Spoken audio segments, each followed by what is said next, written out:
राजा सुवर्त के लोभ और के बलि होके के पड़ल, पुत्र के पत्नी के लोभ के बलि होके के पड़ल कि उनका के राजपाट से निकाल देना जाए।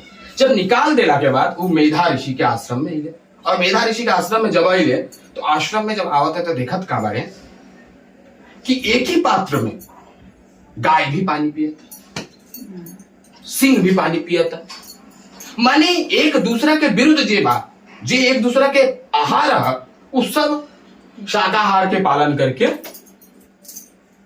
हिंसा राग द्वेष के और आपन अंदर की प्रवृत्ति के पाश्विक प्रवृत्ति यानी पशु रूपी प्रवृत्ति के छोड़ के सदजन मन जन के भाव के रूप में रह के वहां रहते। कभी कैसा विचित्र आश्रम, राजा सुवर्त कभी कैसा विचित्र आश्रम, जाया जाए भेंट करे तो भेंट करे तो उतने ही देर में एगो बनिया है, समाधि नाम के एगो बनी, उनकर उहे हाल, लोभ लालच बस पुत्र त्याग।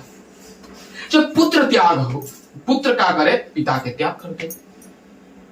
जब इस संसार में शक्ति उपासना जो है विश्व में सबसे बड़ा शक्ति मतलब ऊर्जा, शक्ति मतलब कोई देवी दुर्गा ना, शक्ति मतलब आप और हम के अंदर में विद्यमान शक्ति। आदि गुरु शंकराचार्य बहुत बड़ा शिव मत के माने वाला रहने।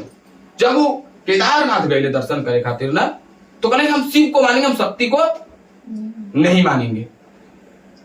क्या करेंगे? हम शिव को मानेंगे, हम शक्ति को नहीं मानेंगे। और आदि गुरु शंकराचार्य के कहा भाई शरीर धीरे धीरे धीरे धीरे शक्ति विहीन हो गई, और अंत में उनका के महिषासुर मर्दनी स्तोत्र के रचना करे के पड़ल, और उसके बाद उन्होंने भगवती की उपासना करी। उसके बाद उनका के निहित शक्ति के प्रदान हुआ। तो इसीलिए शक्ति की उपासना करना बहुत जरूरी है। अब बिना शक्ति के आप किसी भी चीज का संभव आपको नहीं हो सकता। शक्ति केवल दुर्गा 9 दिन के लिए है ना, 9 दिन 9 एक स्त्री के गर्भ धारण के संस्कार को वर्णित करती है दुर्गा के ये 9 दिन। एक स्त्री जब गर्भावस्था में धारण करती, दुनिया में सबसे बड़ा धैर्य क्या है? तो एक स्त्री का गर्भ धारण करते वक्त सब कुछ पीड़ा होते हुए भी, ये निरंतर पीड़ा को सहते हुए भी एक संतान को जन्म देने के लिए चाहकर भी, एक पुरुष को यदि कहा जाए कि एक आधा किलो का पत्थर लीजिए अपने पेट में बांध लीजिए, तो 5 मिनट एक पुरुष आदमी नहीं सकेगा बांधने के लिए। लेकिन एक स्त्री एक पुत्र के लिए या पुत्री को जन्म देते समय क्या करती है? गर्भ को धारण करती है, और स्वेच्छा होने के बावजूद भी, भारी होने के बावजूद भी उसे समय अंतराल पर यानी 90 महीने में ही वो बच्चे को उत्पन्न करती है। तो ये नवरात्रि आपको संयमशील बनाने के लिए है। क्या है? संयमशील बनाने के लिए। और समाज में औरत का क्या स्थान है? समाज में औरत का क्या स्थान है और औरत किस लिए, औरों के लिए जी सकती है, इसी चीज को रिप्रेजेंट करता है, यानी इसका प्रतिनिधित्व ये करती है। तो ये राजा हम और आप ही हैं, राजा कहीं बाहर के नहीं है। सुवर्त राजा हम मोह ग्रसित क्या है? बस बंधे हुए हैं, ये मेरा बच्चा, ये मेरा बेटा, ये मेरा बेटी, इसी में हम बंधे हुए, और यही एक दिन हमारा अधोगति होने का कारण भी बन जाता है। यदि कहा जाता है कि यदि पुत्र और पुत्री यदि अच्छा ना हो तो जीते जी आप नरक भी देख लेंगे। इसीलिए पुत्र पुत्री होना बहुत बड़ी भाग्य की बात नहीं है, सुपुत्र और सुपुत्री होना बहुत बड़ी भाग्य की बात है। यदि पिता का संपत्ति हो और पुत्र बेच के खा जाए तो ऐसा पुत्र होने से अच्छा दुश्मन होना ठीक।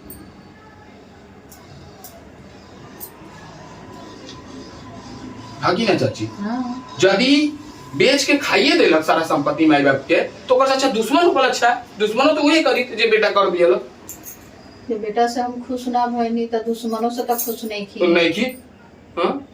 तो उसी चीज को लेकर हम और आप इस विश्व, जब हम शिव की उपासना करते हैं या शक्ति की उपासना करते हैं, तो हम शक्ति की सीधे प्रत्यक्ष क्या कर सकते हैं? उपासना नहीं कर सकते। क्यों? क्योंकि डायरेक्ट आपको जब ऊर्जा आएगा तो आपका क्या होगा? उसका नकारात्मक प्रभाव भी पड़ सकता है। तो इसीलिए हम जब भी शिव की उपासना के बाद ही हम शक्ति की उपासना करते हैं, या शक्ति की उपासना करने के बाद शिव की उपासना करते हैं।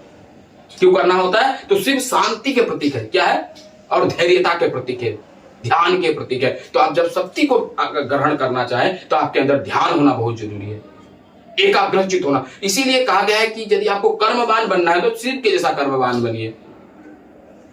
शिव क्या है? आप कभी भी राजस्थान के परंपरा में या जो व्यापार परंपरा है, बनिया परंपरा है, बनिया परंपरा में आप जब भी देखेंगे तो कोई दुकान या कोई कार्यालय खोलते हैं तो बोलते हैं महादेव की गद्दी है। ये किसकी गद्दी है? ये महादेव की गद्दी है, क्योंकि महादेव एकाग्रचित्त के देवता हैं। यदि आप कोई कारोबार करते हैं और आप अधीर हो जाते हैं, नहीं चलेगा, छोड़ दीजिए, हटाइए, एक दिन 500 रुपया कमाई हुआ, दूसरा दिन नहीं हुआ तो हम उस बिजनेस को बदल, ऐसा नहीं। शिव की तरह ध्यान कीजिए। शिव निरंतर ध्यान के करने के लिए, आज नहीं हुआ कल होगा, कल नहीं परसों होगा, लेकिन होगा जरूर। इसीलिए सबसे बड़ा, दुनिया का सबसे अच्छे व्यापारी कौन है? सबसे अच्छे, जिससे आपको व्यापार की शिक्षा लेनी हो तो शिव से ले सकते हैं। शिव ध्यान करते सीखता है। इसीलिए कभी भी किसी भी व्यापार करने वाले या व्यापारियों से पूछेंगे कि किसकी गति है, तो वो क्या कहेंगे? ये महादेव की गति है, यानी महादेव ही व्यापार को चला रहे हैं। तो उसी तरह से दुर्गा देवी जो है, माँ भगवती, वो हमारे इस सृजन और मतलब निर्माण करता भी है और विनाश करता भी है। यदि वो अपने में आ जाए तो पूरा का पूरा दुनिया सृष्टि को हो जाएगा और पूरा का पूरा दुनिया विनाश हो जाएगा। तो भगवान विष्णु की सैया पर बिछाकर योग निद्रा से ले सो रहे थे। उसी समय उनके दो कानों से दो भयंकर असुर उत्पन्न हुए जो मधु और कैटभ बने। मधु और कैटभ इतने बलशाली थे कि जिससे उत्पन्न हुए उन्हीं को मारने के लिए वो दौड़ पड़े। भगवान विष्णु को ही मारने के लिए दौड़ पड़े। भगवान सोए हुए थे एकाग्रचित। उसी समय नेत्रों से योग निद्रा तब आरंभ हुआ जो इनकी विवस्वी अधीश्वरी, जगत को धारण करने वाली, संसार पालन और संहार करने वाली तथा तेज स्वरूप भगवान विष्णु की अनुपम शक्ति है। उन्हें भगवती निद्रा देवी की भगवान ब्रह्मा स्तुति करने लगे। ब्रह्मा जी उनकी स्तुति करने लगे। जब आदमी को नींद नहीं आता है ना, बहुत आदमी का नींद के प्रॉब्लम है, नींद नहीं आता है, तो कहते या देवी सर्वभूतेषु निद्रा रूपेण संस्कृता नमस्तस्यै नमस्तस्यै नमस्तस्यै नमो। ये 5 बार 7 बार बोल दी, आपके अपना अच्छे से नींद आ जाएगी। यदि आपके नींद के प्रॉब्लम है, हमरा कभी कभी नींद ना आवे तो हम ये मंत्र के पढ़ दी, भले 8 घंटा में हमरा 1 घंटा जरूर नींद आई। 1 घंटा शांति से नींद अगर आ जाए तो 24 घंटा की थकान मिट गई। तो हम भगवती और भगवती के प्रति जो प्रेम है, श्रद्धा, भगवती के 10 हाथ जो है ना, वो 10 दिशा का प्रतिनिधित्व करती है। वास्तु शास्त्र में जैसे पूर्व, पश्चिम, उत्तर, दक्षिण, आकाश और ये पाताल और ईशान कोण, अग्नि कोण, वायव्य कोण और नरक कोण, ये 10 दिशाएं हैं। इन 10 दिशाओं को वास्तु के हिसाब से देवी के हाथों के ऊपर निर्धारित किया गया। उनके एक एक अस्त्र, एक एक वास्तु के एक दिशा को सूचक करता है। आपने माँ भगवती के हाथ में एक सर्प देखा होगा, सांप, वो काल का प्रतीक है। किस चीज का प्रतीक है? काल का। वो बताता है कि आप नश्वर है, एक दिन आपको मरना है। और ये भी बताता है कि जब तक जीवित है तब तक आप अपने मुंह पे लगाम रखिए, नहीं तो आपका जीव भी विषधर है। अपने बोली पे क्या कीजिए? लगाम लगा दीजिए, नहीं तो एक दिन यही बोली आपको क्या करेगी? विनाश कर देगी। तो अलग अलग त्रिशूल, त्रिशूल शब्द का अर्थ क्या होता है? आप जानते हैं त्रिशूल शब्द का अर्थ? त्रि माने 3, शूल माने कष्ट। त्रि माने 3, शूल माने कष्ट। जो तीनों लोगों का कष्ट को एक हाथ में धारण करे और उसका खत्म कर दे, वो ही त्रिशूल। त्रि माने 3, शूल माने कष्ट। इन अस्त्रों का अपना एक एक महत्व है, एक एक विधान है। चक्र निरंतरता का प्रतीक है। 24 घंटा चलना है, जब तक जीवन है तब तक चलना पड़ेगा।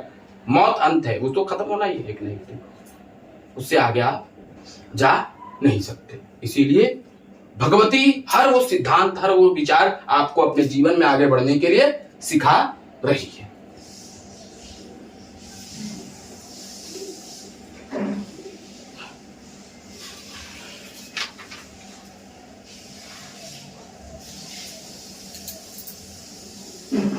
ब्रह्मा जी ने जब देवी की वंदना की ना, तो कहा जाता है कि ब्रह्मा जी जिस तरह से वंदना की है माँ भगवती का, उस तरह दुनिया में किसी ने उनकी वंदना आज तक कर नहीं पाए। जैसे शिव की वंदना रावण के जैसा कोई भी आज तक नहीं कर पाया।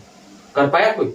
रावण से बड़ा भक्त, शिव भक्त कोई दुनिया में पैदा नहीं हुआ। राम जी भी उतने बड़े शिव भक्त नहीं होते जितने भक्त रावण थे। रावण ने अपना 10 सर काट के शिव जी को अर्पण कर दिया। कहा जाता है दुनिया का सबसे बड़ा पंडित रावण। दुनिया का सबसे खंडित चीज क्या है? सबसे बड़ा खंडित, दुनिया में सबसे ज्यादा खंडित चीज क्या है? जो सबसे ज्यादा खंडित होता है, हाँ, दुनिया में सबसे ज्यादा खंडित चीज क्या है? चंद्रमा। चंद्रमा खंडित चीज है। खंड खंड खंड खंड हो जाता है। 15 दिन कटता है, फिर 15 दिन जुड़ते चला जाता है। तो इसलिए कहा जाता है चंद्रमा से बड़ा खंडित कोई नहीं है और रावण से बड़ा पंडित कोई नहीं है। इसीलिए इस मार्कंड ऋषि द्वारा लिखी गई ये दुर्गा सप्तशती है। 84,000 ऋषियों मुनियों में मार्कंड ऋषि भी एक मुनि है और मेधा ऋषि इसके सूत्रधार है। मेधा ऋषि यहाँ पे जो भी है बता रहे हैं, सूत्रधार है, वो बोल रहे हैं और बता रहे हैं। तो भगवती उपासना और दुर्गा नाम पढ़ने पर मां दुर्गा ने दुर्गासुर नाम के एक असुर का वध किया था, जिसके कारण मां दुर्गा का नाम दुर्गा पड़ा। मां को असुरों का वध करते करते जाने के कारण उनके नाम भी जुड़ते गए। जैसे उन्होंने चंडमुंड को वध किया तो उनका नाम चामुंडा पड़ा। महिषासुर का वध किया तो महिषासुर मर्दनी नाम पड़ा। रक्त बीज का नाम विद्वान किया तो रक्त दंतिका हो गई।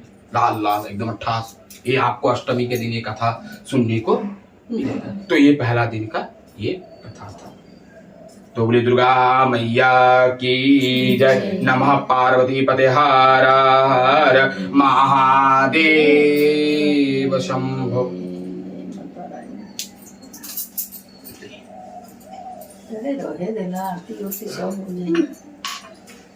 जल्दी पूजा करो।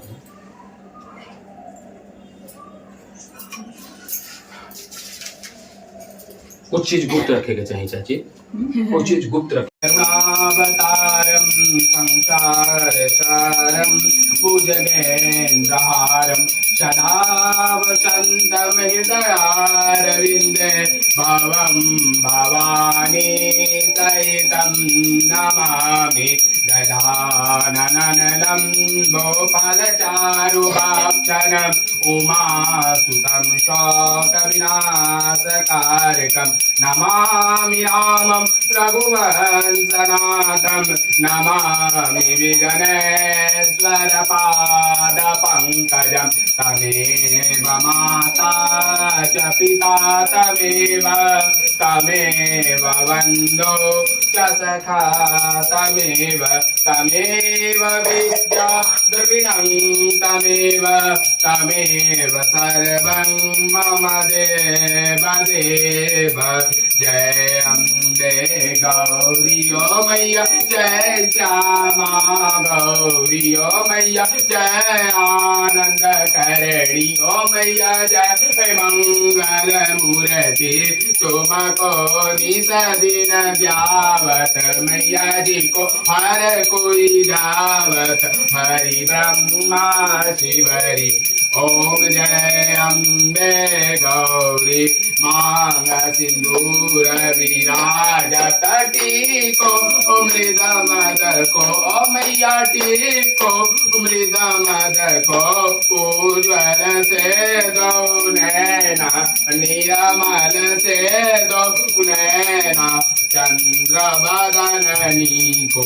ओम जय अम्बे गौरी कनक समान कलेवर रक्तांबर राजे। ओ मैया रक्तांबर राजे, रक्त पुष्प गल माला, लाल फूल गल माला, कंठन पर साजे। ओम जय अम्बे गौरी।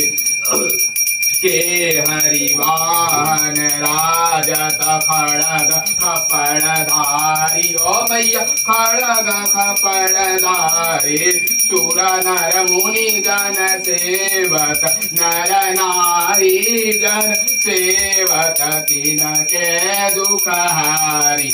ओम जय अम्बे गौरी कानन कुंडल शोभित नासाग्रे मोती ओ मैया नासाग्रे मोती कोटि का चंद्र दिवाकर कोटि का चंद्र दिवाकर राजत समज्योति।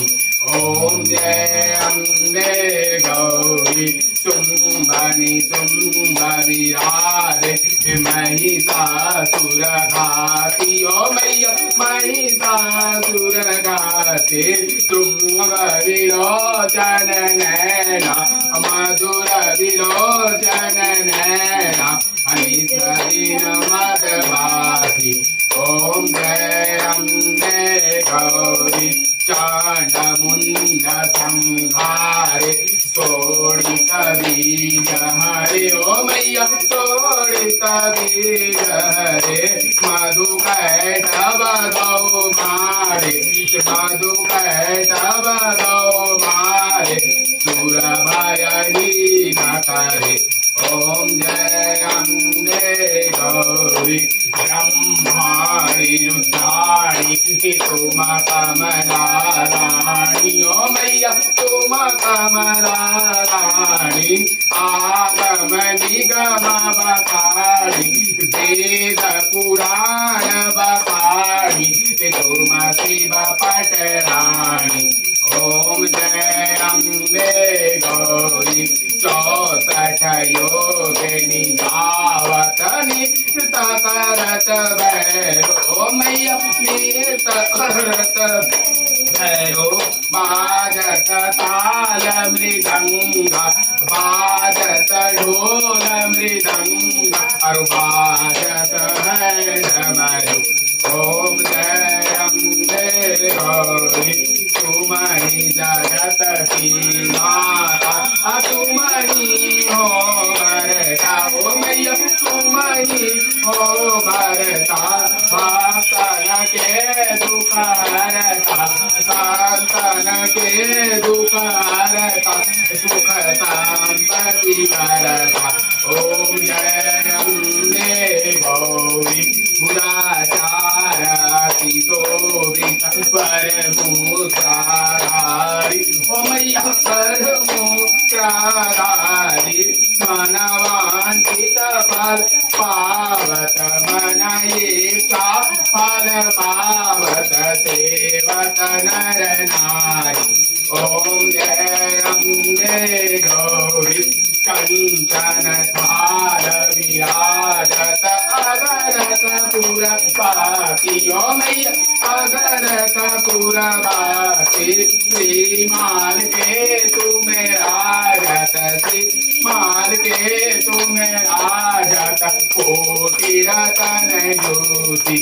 ओम जय अम्बे गौरी श्री अम्बे जी की आरती जो कोई नर गावे ओ मैया जो कोई मन से गावे कहत शिवानंद स्वामी मन रटत बोला नंद स्वामी मन अंकित फल पावे। ओम जय अम्बे गौरी बोले अम्बे मैया की जय दुर्गा मैया की जय सत सनातन धर्म की जय गौ माता की जय नमः पार्वती पते हर हर महादेव शंभो। करे के बाद अपन नीचे करी ओम नमस्ते जगदीश्वर नमस्ते नारायण नमस्ते नमस्ते हो गए हाँ